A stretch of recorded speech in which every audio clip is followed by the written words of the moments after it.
Hey everybody, it is Friday, November 9th, 2018, and it's time for Browns Talk again. I want to start out this week by pointing out that we got a couple new faces in Cleveland this week. We've got former Bills cornerback Philip Gaines and former Packers safety Jermaine Whitehead, both of whom were claimed off of waivers this week.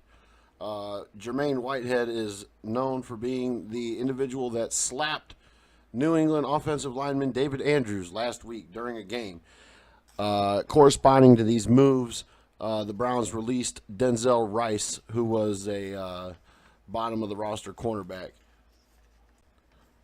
Moving on to the Browns coaching search. Now, there's a couple things I want to talk about this week. First of all, Bruce Arians said that the Browns' job is the only job that he would consider coming out of retirement for. Bruce Arians worked with Freddie Kitchens in Arizona. So what if, just what if, pure speculation, we had Bruce Arians as the head coach, Freddie Kitchens as the offensive coordinator, and Greg Williams stayed as the defensive coordinator? Maybe change the special teams coach or find somebody that can work with kickers, please. Because if we have any more kicks, cost us any more games this year, I think I'm going to lose my mind.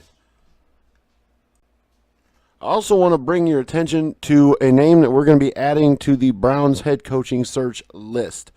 This is Eric Bieniemy, and yes, that is how you say his last name. He's got 10 years of experience as a coach, 9 years of NFL experience as a player from 91 to 99, and he was third in the 1990 Heisman voting. Right now, he's currently coaching the highest-powered offense in the NFL. He was drafted in the second round by the San Diego Chargers in 1991. He was a college coach at Colorado and UCLA coaching running backs. He also has coached running backs in Minnesota and Kansas City prior to becoming the offensive coordinator in Kansas City. Now, I would like to point out that he also has a John Dorsey tie. So, that's two people from Kansas City, Bieniemy and special teams coordinator Dave Toub, who could potentially be coming to Cleveland as potential head coach candidates. So keep an eye on Eric Bieniemy. Cleveland brought in 5 kickers this week to give Greg Joseph some competition for his job. They included John Brown, Sam Ficken, Marshall Kane, Young Ho Koo, and Tyler Rauza.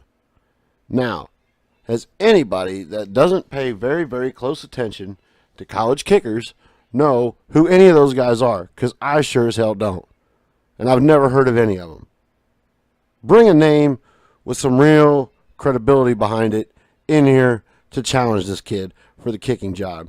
Oh, wait. Everybody that can already kick is either retired or old as dirt or they're signed somewhere else right now. Man, we should have never got rid of Phil Dawson. The last thing I want to touch base on tonight is the Browns injury report for this week's upcoming game. Christian Kirksey was sent to injured reserve. Desmond Harrison and David Njoku are both listed as questionable. However, it appears with the play of Greg Robinson last week, Harrison, the undrafted rookie, may have lost his starting left tackle job to Greg Robinson. Njoku will probably play this weekend, I'm guessing. The big news on the injury report this week, however, besides the fact that J.C. Treader is still dealing with a high ankle sprain that he suffered in Week 6, he has yet to miss a game because that he's played through it since Week 6.